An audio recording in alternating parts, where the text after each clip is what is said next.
il y avait les ténèbres à la surface de l'abîme. Et l'Esprit de Dieu se mouvait au-dessus des eaux. Et Dieu dit que la lumière... Non, c'est faux. Non. Que la lumière apparaisse.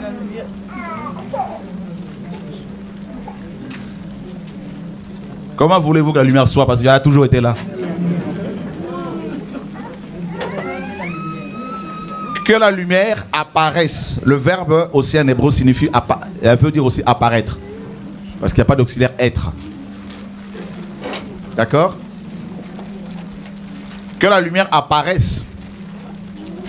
Et qui est cette lumière-là?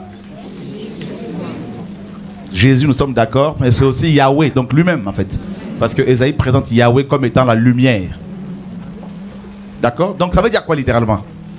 Quand Dieu dit dans Genèse là-bas que la lumière apparaisse, Dieu, en fait, nous avons ici la première mention du mystère de l'iniquité, c'est-à-dire l'incarnation de Dieu. D'accord? Que la lumière apparaisse, littéralement, que Yahweh soit visible. Emmanuel. Pourquoi? Parce que c'était sur terre, c'était les ténèbres partout. C'était le règne des démons, tout ça, le péché. Maintenant, le seul être capable de nous libérer de cela, c'était Dieu lui-même. Voilà pourquoi Dieu dit que la lumière apparaisse. Et on nous dit que la lumière apparut. Nous sommes d'accord? Le peuple qui marchait, hein, au commencement était la parole était avec Dieu, la parole était Dieu. En elle était la vie. Et la vie était la lumière des hommes. Et la lumière, lui, dans les ténèbres. Et les ténèbres ne l'ont point reçue. Et cette parole, n'est-ce pas, s'est faite chair. Et nous avons vu sa gloire. Donc, vous ne voyez pas que Jean 1 et Genèse 1, c'est la même chose. Il est question de l'apparition de la lumière. Le peuple qui marchait dans les ténèbres voit une grande lumière. Donc, vous voyez que c'est la même chose. Donc, que la lumière apparaisse, Dieu nous parle ici de Yeshua, de lui-même qui allait s'incarner. Enfin bref, une question? C'est le mystère de la piété. On va pas l'iniquité, de la piété. Dieu, hein, a été manifesté en chair, nous dit la parole. Voilà. Qu'est-ce que tu ne comprends pas? Ce que je ne comprends pas, c'est ce qui est dit dans Genèse 3, enfin verset 1, chapitre 1, verset 3, où il dit que la lumière soit et la lumière fut. Et après, vous dites que soit, enfin, être et avoir, ça n'existe pas. Et après, on parle de gens qui disent apparu. Alors, je suis un peu perdu. Je me pose la question, qu'est-ce qui est vrai, qu'est-ce qui est faux et, c'est normal. Voilà. C'est normal. Et c'est pour cela qu'on parle de la révision aussi. C'est-à-dire, dans l'hébreu biblique, cette langue qu'on a utilisée pour écrire ce livre, hein, donc l'hébreu, le grec, tout ça là, originel, ces langues n'existaient plus, ont disparu. L'hébreu dont on parle aujourd'hui là, c'est l'hébreu moderne. Mais l'hébreu biblique utilisé pour écrire ce livre, dans cette langue-là à l'époque, il n'y avait ni l'auxiliaire avoir ni être. Donc, que la lumière soit et la lumière fut. D'accord? Là, ici, c'est comme si la lumière a été créée. N'est-ce pas? C'est faux. Cette lumière-là dont il est question n'a pas été créée. Parce que la lumière qui nous éclaire, là, aujourd'hui, c'est la lumière du soleil. On est d'accord? Et cette lumière-là a été créée, donc le soleil, le 4e jour de la création. D'accord? Et Dieu dit qu'il y ait 2 grands luminaires dans les cieux, dans le ciel, pour éclairer le jour et une autre pour présider, hein, à la nuit. Voilà. Donc la lumière dont il est question ici, la première lumière, c'est Yahweh lui-même. Amen. Amen. Regardez Ésaïe. Vous commencez à comprendre un peu là?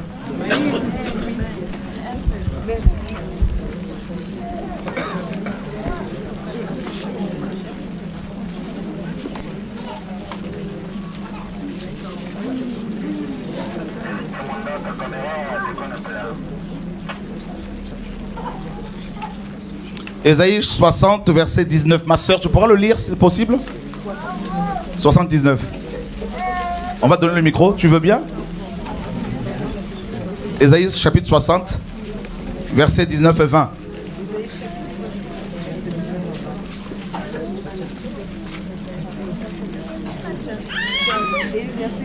« 19 et 20. À haute voix si c'est possible, si ça ne te dérange pas.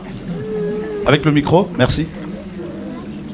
Ce ne sera plus le soleil qui te servira de lumière pendant le jour, ni la lune qui t'éclairera de sa lueur, mais l'Éternel sera ta lumière à toujours.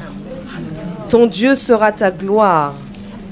Ton soleil ne se couchera plus, et ta lune ne s'obscurcira plus, car l'Éternel sera ta lumière à toujours, et tous les jours de ton deuil seront passés. » Amen. Amen. Gloire à Dieu. On acclame le Seigneur ici.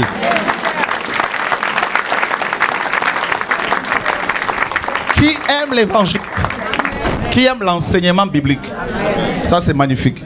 Nous voulons vous habituer à la parole, à la lecture, la méditation de la parole. Alors, vous avez vu ici, quel est le nom de la lumière? Le nom, la lumière porte un nom. C'est quoi ce nom? Ce nom, c'est ce que tu viens de lire. L'Éternel. Amen. Amen. Donc, l'Éternel a été traduit donc, de ces 4 lettres. Le mot éternel, c'est du français. Ok.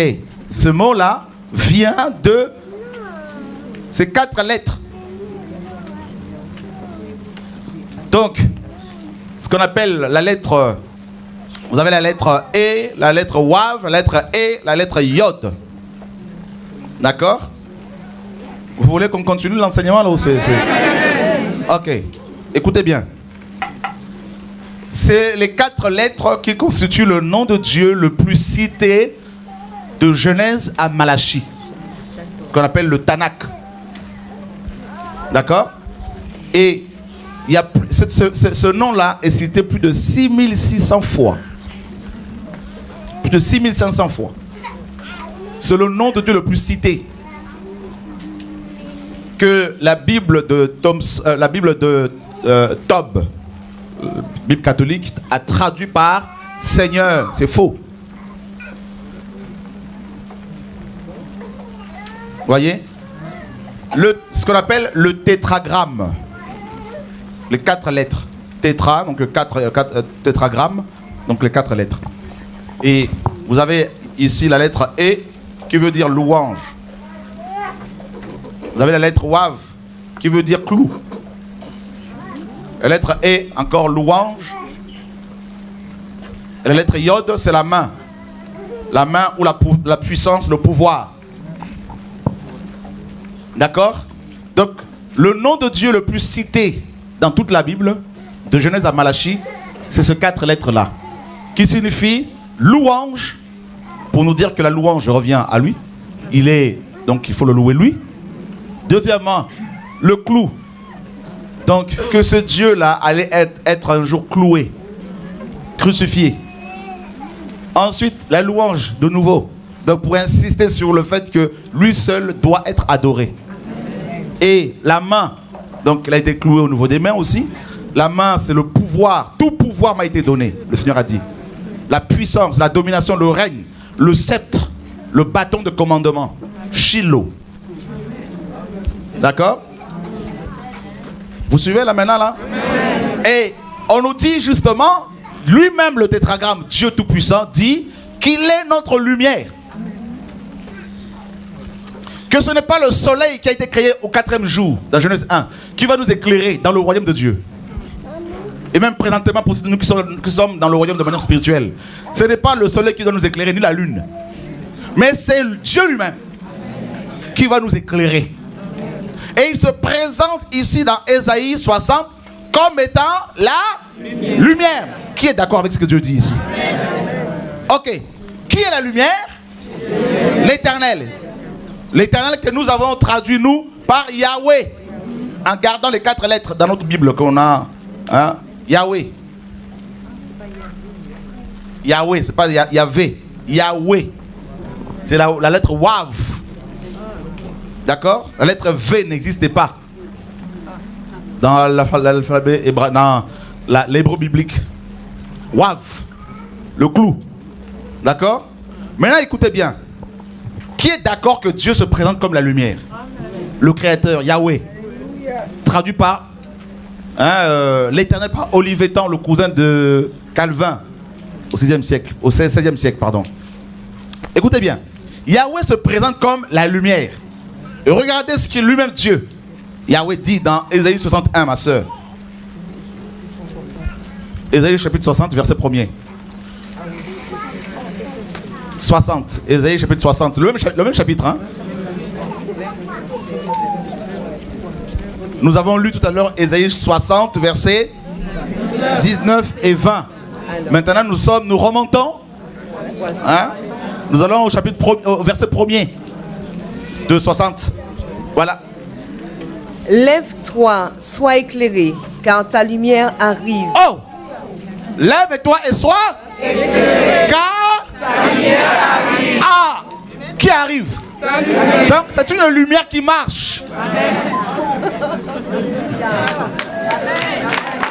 Alléluia. Vous commencez à comprendre, n'est-ce pas? Voilà. Lève-toi et sois éclairé, ni par le soleil, ni par la lune. Car ta lumière arrive. Que la lumière apparaisse. Yahweh apparaîtra. Vous commencez à comprendre les choses, hein? La corrélation entre Genèse là-bas, Matthieu, tout ça là. Lève-toi et sois éclairé, car ta lumière arrive. On continue? La suite dit quoi? Et la gloire de l'Éternel se lève sur toi. Ah! Donc, quand Dieu dit que la lumière dans Genèse 1 là-bas apparaisse et non soit, il parlait de lui-même. Que la lumière apparaisse. Pourquoi? Parce que la terre était devenue informe et vide. Là où il n'y a pas la gloire de Dieu, il y a le vide. Vous commencez à comprendre? Donc la lumière qui est Dieu vient avec sa gloire. Parce qu'on ne peut pas la dissocier, cette lumière, de sa gloire. Donc il parlait de l'incarnation. De l'incarnation, le mystère de la piété.